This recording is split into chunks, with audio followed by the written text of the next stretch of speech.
Acercamos a una nueva intervención. Se anuncia ya la participación del asambleísta Bruno Segovia. Sesión del Pleno 743. Asambleístas, queridos ecuatorianos,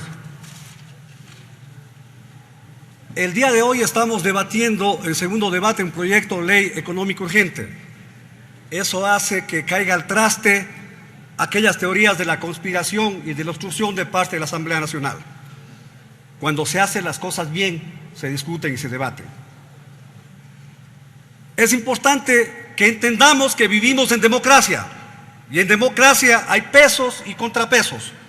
Tenemos un presidente de la República, más allá de cuestionamientos que podamos hacer por la forma que llegó, y tenemos una asamblea. Es la voluntad popular, un presidente, y tenemos una asamblea nacional diversa, diferentes movimientos políticos, con diferentes posiciones ideológicas.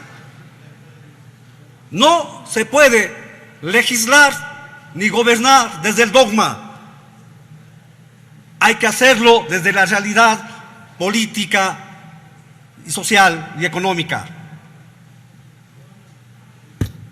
No es factible que quienes votamos por una de las posiciones que se toman acá nos digan gobiernistas o nos digan que estamos con los correístas. Superemos. Tenemos un nuevo gobierno, una nueva asamblea y una nueva realidad. Asumamos las responsabilidades, tanto la asamblea cuanto el presidente de la República. Es obligación de la asamblea ayudar en la gobernabilidad del Ejecutivo. El Ejecutivo debe saber que no es emperador, es presidente. Y el país apenas permitió que tenga 12 asambleístas. La mayoría somos de diferentes posiciones. ¿Qué hay que hacer? Dialogar, consensuar. Nadie imponga. Que se imponga el diálogo y el respeto. Pero no un diálogo de sordos. Se han hecho observaciones que no se recogen en lo absoluto. Y luego dicen que hay conspiraciones. Actuemos con madurez, con responsabilidad y con respeto a la voluntad popular. Un saludo a los azuayos. 124,000 hermanos azuayos confiaron en este servidor. Alguna representación tenemos, al igual que todos los asambleístas, que deben ser respetados sus posiciones y las observaciones que se hagan. No hay duda que estamos en una crisis económica. Necesitamos soluciones, claro que sí. Pero ¿cómo respondemos? Ahí está el problema. Tenemos intereses de clase, tenemos intereses del sector que pertenecemos. Yo creo en la lucha de clases, no creo en el odio de clases. El diálogo tiene que imponerse para superar todos los problemas que afrontemos como sociedad. Hoy estamos tratando este proyecto de ley. Frente al problema, ¿qué decimos? Necesitamos recursos. Aunque voy a ser repetitivo porque ya han dicho algunos compañeros, algunos colegas asambleístas, hay que poner impuestos. Nosotros decimos, no más impuestos, cobren los que ya están. La CEPAL dice 7.200 millones de dólares se eluden y se evaden cada año. Y lo repite el presidente de la República, no yo. El mismo presidente ha dicho, 7.200 millones de dólares se evaden, cobren. Y no tenemos que sacrificar a nadie en lo absoluto. Se pide sacrificios a la clase media. Acá hay discusiones si es que la clase media representa el 2, el 3%. En la historia de nuestro país, refresquemos la memoria, sucretización de la deuda externa. Hay que salir en apoyo de los grandes empresarios. ¡Qué bien! Feriado bancario, igual. Hace poquito, y decían los colegas, ley de fomento productivo, 4.600 millones de dólares condonados. Pero siempre el peso de la crisis al pueblo ecuatoriano, al más humilde. ¿Hasta cuándo? ¿Hasta cuándo se respeta al pueblo? Y hace que el peso de la crisis paguemos todos. Aquí el discurso de la progresividad, el discurso de la solidaridad, sí, pero en la práctica, el que más tiene, que más pague. El pago de impuestos, redistribución de la riqueza. Quien tiene recursos debe tener responsabilidad social, pague impuestos, es lo único que les pedimos.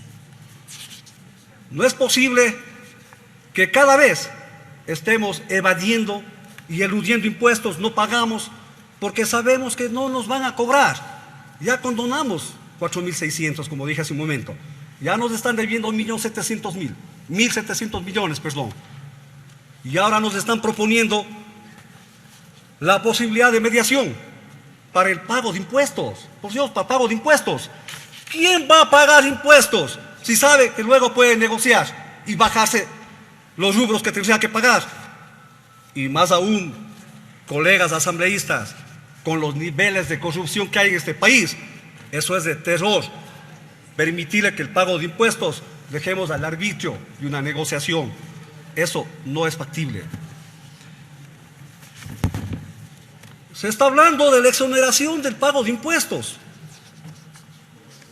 Bueno, excepto en los criterios del señor presidente, que de ser cierto no deberíamos discutir siquiera, porque para él, en su mundo, todos tenemos un yate, tenemos una empresa, tenemos un carro, no nos afectaría en nada y deberíamos construir más. En la realidad, 5 millones de personas sin empleo, 1.200.000 jóvenes sin acceso a la universidad. Para ellos hay que legislar. El momento que decimos que exoneremos el pago de impuestos a las herencias, legados y donaciones, estamos favoreciendo a las élites económicas. Un ecuatoriano humilde que tiene una casa, hay exoneraciones hasta $50.000, si no me equivoco, por cada heredero. Pero aquellos que tienen inmensas fortunas, ¿cuánto van a ahorrar con esta ley? ¿A quién estamos beneficiando? Seamos sinceros.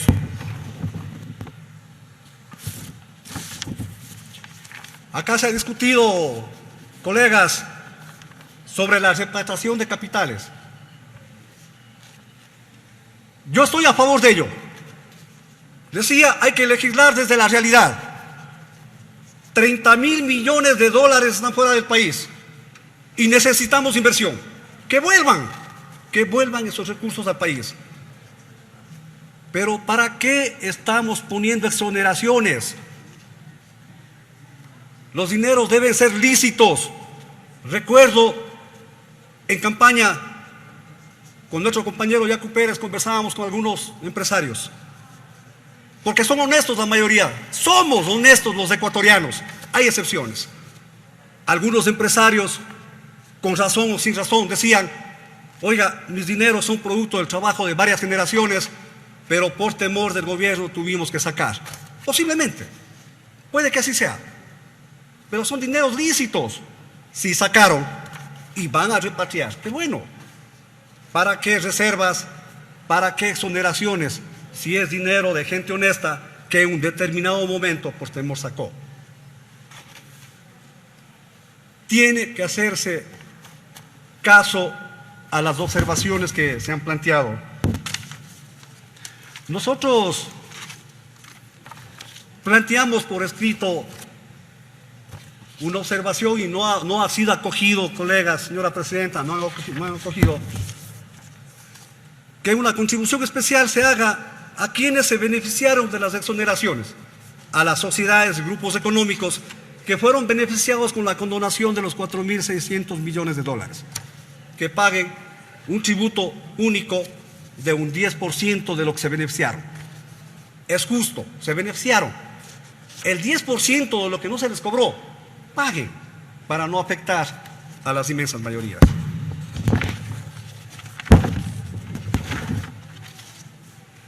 Señora presidenta, colegas, hay una crisis, sin duda.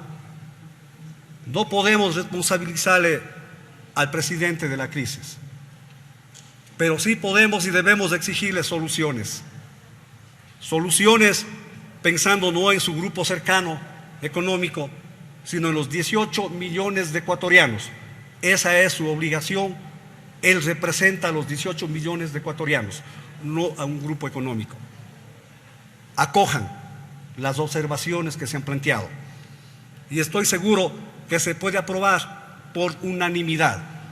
Mientras no se acoja esas observaciones, que no nos pidan en esta curul apoyar una ley que perjudique a la clase media, que perjudique a los microempresarios con ese perverso impuesto a las ventas y se beneficia a grupos económicos. Para ello, no cuenten con nuestro apoyo, no cuenten con este servidor. Jamás estaremos en contra de nuestro pueblo, jamás legislaremos en contra de ellos. Se impone el diálogo, insisto. Si es posible todavía, y sugeriría que se reúnan los jefes de bloque y lleguemos a un consenso y se apruebe esta ley, ojalá por unanimidad, si hacemos las dos observaciones.